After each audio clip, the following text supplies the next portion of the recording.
CBS 뉴스는 CBS 홈페이지 cbs.co.kr이나 노코뉴스 홈페이지 노코뉴스.co.kr, 스마트폰 애플리케이션과 팟캐스트를 통해 다시 보고 들으실 수 있습니다. 부산 소식입니다. 부산에서 한 의약품 유통업체가 지정 장소가 아닌 곳에서 버젓이 의약품을 싣고 내리는 현장, 부산 CBS가 앞서 보도해드렸는데요. 이런 현장을 관리 감독해야 할 관계기관의 대응에도 구멍이 뚫린 것으로 드러나 대책 마련이 시급하다는 지적이 나옵니다. 정혜린 기자가 보도합니다.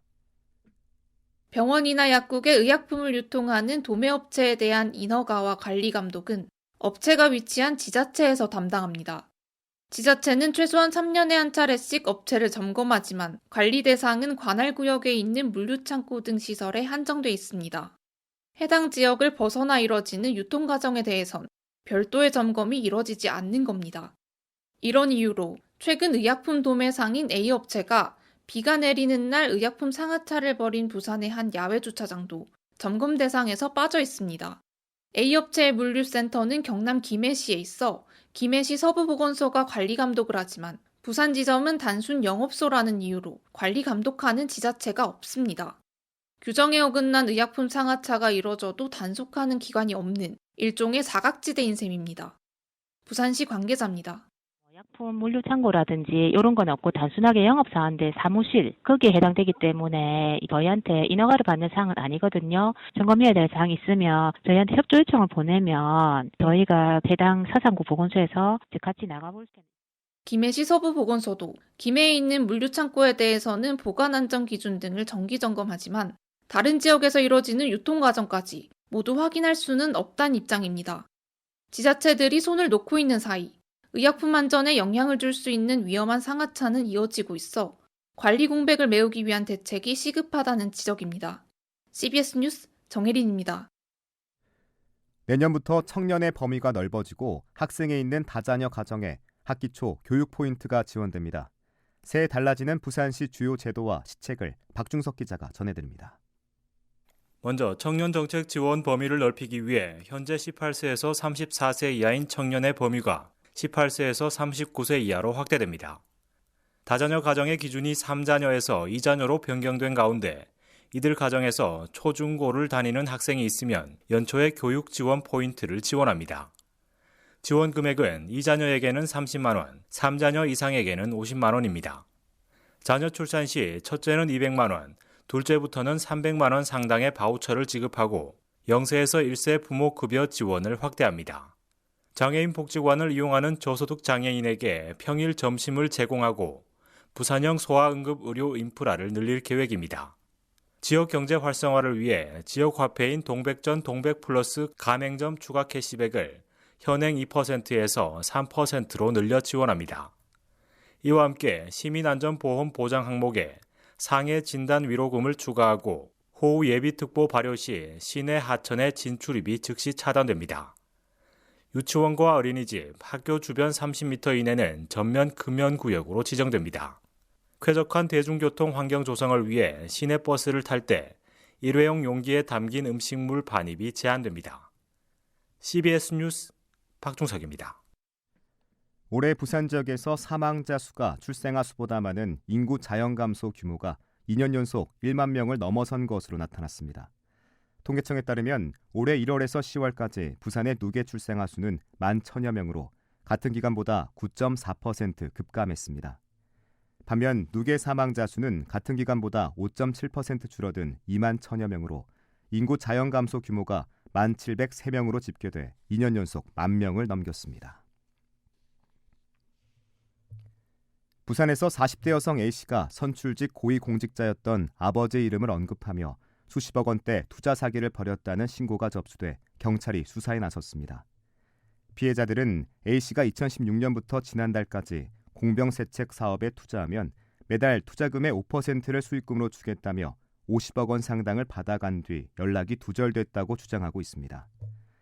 특히 A씨는 선출직 공무원을 역임한 아버지의 이름을 밝히는 등 부모 배경을 여러 차례 언급하며 투자를 권유한 것으로 알려졌습니다. 부산항에서 허위로 출항 신고를 한 뒤 담배 재료를 북한으로 밀반출하려던 선주 등 3명이 붙잡혔습니다. 부산해양경찰서는 통일부 장관의 승인을 받지 않고 담뱃잎 등 담배 재료를 북한으로 밀반출하려다가 미수에 그친 혐의로 외양선 전 선주 40대 남성 A씨 등 3명을 검찰에 불구속 송치했습니다. 이들은 지난해 8월 중국인 화주와 사전에 밀반출 계약을 맺고 부산신항에서 대만으로 간다는 허위 신고 후에 북한 남포항으로 향하던 중 다른 한국인 선원들의 강한 반발에 부딪혀 미수에 그친 혐의를 받습니다. 부산지법 형사 5부는 지역주택조합에 공금 수억 원을 빼돌려 개인 용도로 쓴 혐의로 재판에 넘겨진 지주택 추진위원장 A씨에게 징역 3년 6개월을 선고했습니다. A씨는 2020년부터 이듬해까지 부산 진구 한 지주택 조합자금을 관리하면서 업체 2곳에 대금을 부풀려 지급한 뒤 차액을 돌려받는 수법으로 2억 9천여만 원을 횡령한 혐의로 재판에 넘겨졌습니다. A씨의 범행을 도운 업체 대표 2명은 각각 징역 8개월과 벌금 600만 원을 선고받았으며 재판부는 범행 과정과 수법이 치밀하고 피해 금액이 상당해 엄벌이 필요하다고 양형 이유를 밝혔습니다. 부산 해운대경찰서는 최근 지역 한 아파트에서 여행을 다녀온 사이 현관문 도어락이 바뀌었다는 신고를 접수했습니다. 신고를 받고 출동한 경찰은 추적 끝에 도어락을 교체한 20대 여성 B씨를 검거했습니다.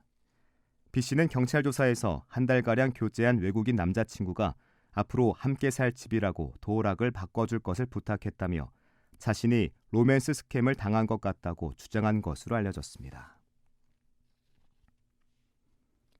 부산 해운대 지역 주민들이 주민 조례 청구 제도를 이용해 발의한 방사능으로부터 안전한 급식 조례안이 본회의를 통과했습니다. 해운대구 의회는 오늘 오전 본회의에서 부산시교육청 조례 조문과 중복되는 부분 등을 삭제하거나 수정한 후 방사능으로부터 안전한 급식 조례안을 의결했습니다. 학교 급식에 대한 방사능 물질 검사 규정 등의 내용을 담고 있는 해당 조례는 지난 9월 일본 정부의 후쿠시마 오염수 방류 이후 해운대구 주민 7,600여 명의 서명을 받아 구의회에 발안됐습니다. 부산항만공사가 북항 재개발 부진에 북항 마리아 다이빙풀과 수영장을 모레 개장합니다.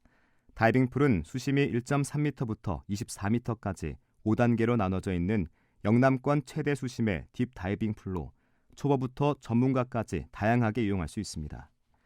수영장은 수심 1.2m, 길이 22.5m 규모의 레인 6개를 갖추고 있어 일반 수영 강습과 학생들의 생존 수영 교육장으로 활용 가능합니다.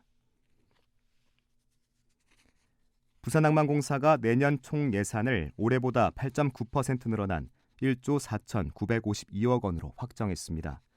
구체적으로 스마트항만 인프라 고도화 3,748억, 북항 재개발 1단계 사업 1,337억 원, 항만 배두 단지 조성에 1,292억 원을 책정했습니다. 내일 부산 지역은 맑은 가운데 아침 최저기온은 4도, 낮 최고기온은 13도로 군 추위 없이 비교적 포근한 겨울 날씨를 보이겠습니다. 중국발 스모그의 영향으로 부산도 내일 하루 종일 미세먼지와 초미세먼지 농도가 나쁨 수준을 보이겠습니다. 부산의 현재 기온 영하 1.9도, 습도는 39%입니다.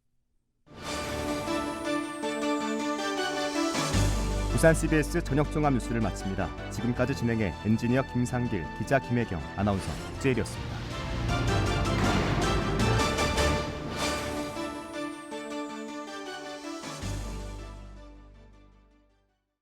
CBS